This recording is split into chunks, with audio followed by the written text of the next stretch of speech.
Hey guys, Jason here, coming at you with a very exciting deck profile, a Nature Light Water aggro deck. Um, a little bit of backstory behind this deck is back in my high school days, one of my good friends, Andrew, used to play a mono nature deck. He went to a big tournament and people there started calling him Beastfolk Mafia because he played a Beastfolk Rush deck, with basically 40 cards, 4 of everything: Barkwhip, Bronze Arm, Fighter Dual Fang, Natural Snare, all that stuff. As far as the schoolyard meta went, he was one of the top players, but we found that the deck couldn't hang at all with control decks. His favorite card, at least to the best of my knowledge, is Fighter Dual Fang, and we wanted to see if we could make some changes to that deck to make it better. One of the problems we found is that it had quite a weak late game, and as with many cool decks, it was also very susceptible to discard strategies. So we had to make some changes to remedy those problems, and I think the final product is something that's very good. So starting out the list, we have 2 Fighter Dual Fang, just a Beastfolk boss card, 6 mana, 8k. When you play him, mana is no longer a problem, so he's one of our big bad monsters of the deck. Also have 3 Bronze Arm Tribe, staple in all nature decks pretty much. And another one of our Evo fodder is Quixotic Hero Swine Snout, 2 mana, one of the few 2 mana cards that we have in this deck. When another creature hits the battle zone, he gets an additional 3k in power. So based on how fast this deck can ramp up mana, he can actually use Quixotic to have some nice kills. But his main purpose is to evolve into Fighter Dual Fang. If you don't have access to Quixotic, Crowwinger could be another decent option, as with Torkon. So that's it for our Beastfolk line for now. Another thing I wanted to talk about, though, before I move on forward, is I think that Barkwhip the Smasher is a very good card in the deck.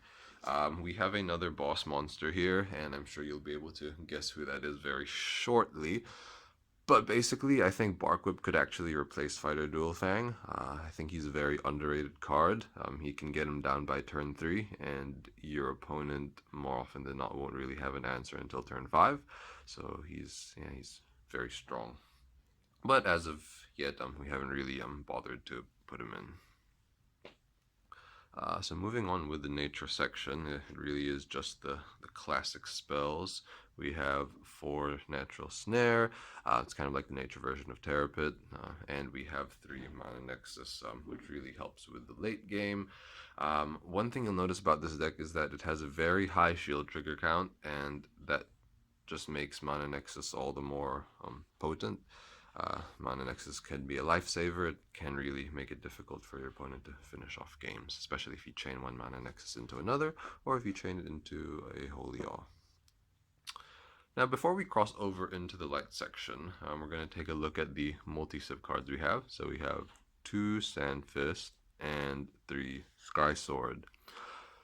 Sanfist has a really cool ability. When he gets discarded from your hand on your opponent's turn, you can just summon him to the battlefield. So that's one of the, I guess, the answers we have to discard. Kind of make your opponent second guess themselves if they want to play a Cranium Clamp or a Locomotive or something like that. 3 mana, 3k. While it's not the most imposing thing, it can be quite difficult to deal with, especially given that it can evolve. It's also a blocker that can attack players, so that's pretty good too. Skysword's ability, when he hits the field, get a mana and get a shield. I just talked about, the shield trigger count here is pretty high, so playing a lot of Skyswords can really help you in the late game. Now, the reason that these guys are in here, well, aside from their useful abilities, is that we have 2 Craze Valkyries, 6 mana, 7.5k Initiate evolution. So these guys are Beastfolk / Initiate, so they can evolve into either Craze or Fighter Dual Fang. With Craze, when you hit the field, tap 2 creatures, so good for board control, good as a finisher. It's like a pseudo Holy Awe that can attack. And yeah. Just to join in on the rest of the initiates, we also have 3 Magris, Vizier of Magnetism, 4 mana 3k. When you drop them, draw a card. I'm just an all-around good +1.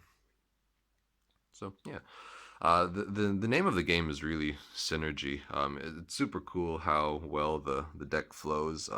I talked about how the Merino deck had a very nice mana curve. I feel this deck is much of the same. The order of operations is very straightforward if you can see what you have in your hand. So it's like turn 2 Quixotic, and then turn 3, I don't know, Bronze Arm. Turn 4 could drop a Magris or a Skysword, and then you can start swinging with your boss monsters. You go pretty fast. Alright, so to finish off the light section, we have some shield triggers. We have 3 Kolons, and then we have 3 Holy Aws. So these guys are just all pretty much used for their shield trigger effects. We could also very well use 4 Holy Aws and 3 Kolons, but we were pretty happy with the split, especially because in a very tense situation, if your opponent was kind of like forced to break shields for the win, you could, if they were to break Kolon, it could end up costing them the game. Kolon has some pretty nice uses, especially as the mana starts ramping late into the game. You can use him to help creature mass, or you can use him in case you're 2 mana short to tap a creature and kill it. Yeah, I'm pretty happy with the spread. Not much else scientific reasoning behind that, but yeah, these are just in for because they're trigs. Holy Aw, very good card, used in all light decks. Now, to address the problem of running out of cards, 2 copies of Sanfist alone isn't really going to be enough to stand up against discard or fizzling out, so we have water to help our draws. Our draw cards are 3 Aqua Hulcus and 4 Brain Serum. My friend really liked Brain Serum here because it increased the shield trigger count. To be perfectly honest, you could very well replace Brain Serum with Energy Stream, and it probably wouldn't. Well, I mean, I feel like Energy Stream is an overall better card, but it fits the mana curve decently here. I mean, on turn 3, you have a Bronze Arm play, or you have a Hulcus play, and then turn 4, you have a Brain Serum play.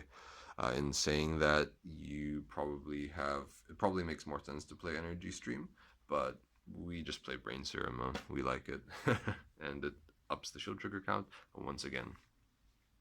Speaking of shield triggers, we also played 2 copies of Emeral to plant all of those shield triggers, and have another, I guess, turn 2 play. Emeral is a very good card. I like playing it in all of the water decks that I have. Speaking of shield triggers, the last shield triggers we're going to take a look at are 3 copies of Aqua Surfer. 6 mana 2k. When he hits the field, bounce a creature. He's very, very good, especially early game. If your opponent breaks into Aqua Surfer early, I feel like you almost always will end up winning the game, since you can trade with it and then you get rid of something. Just another shield trigger that doesn't really discriminate. And when I say discriminate, it's kind of like how the fire shield triggers can kill creatures up to a certain power level. Like Natural Snare, you can get pretty much anything with it. Last 2 cards we're going to take a look at are 2 copies of Thrash Crawler. This deck is an aggressive deck, so you might be thinking, what? Why are you playing Thrash Crawler? You know, he should be in a control deck or something. So because this deck plays a lot of mana acceleration, we have 2 copies of Fighter Dual Fang, 3 Bronze Arm, 3 Skysword, and because of how many cards we're drawing all the time, we can afford to charge every turn. We go through our stuff very fast, and Thrash Crawler also gives this deck a bit of late game. Now, this deck is supposed to be an aggro deck, but it can sustain itself very well, and it can control the board quite well into the late game. So Thrash Crawler works quite nicely. The taking a card out of your mana zone doesn't really affect it, because this deck ramps up mana real quick. So yeah, that's why he's in here. So overall, very, very, very fun deck to play. I would say it's one of my favorites, if not my favorite deck to play as. Has a lot of cool combos, and it's just a lot of fun because you're kind of doing something every turn, and you get to summon all of these creatures. You get to draw a lot of cards. What more could you really ask for? Some potential changes. I mean, you could always look at replacing Thrash Crawler with Flood Valve, but I think that's pretty much all of the changes that I would go over. Oh, I guess you could also throw in Tajamal, but we just don't have enough copies of Tajamal to go around, but I'm sure he would fit in this deck just fine. Super fun deck, maybe not the easiest thing to build, but if you get the chance to, I definitely encourage it. This is one of our first non-control decks that could contend with and oftentimes beat control, and that was something that that's what made us really proud of this deck. Previously, I thought this was an original idea, but then I looked around online and I found out it wasn't. Sad life. Anyway, thanks for watching, and stay tuned for more.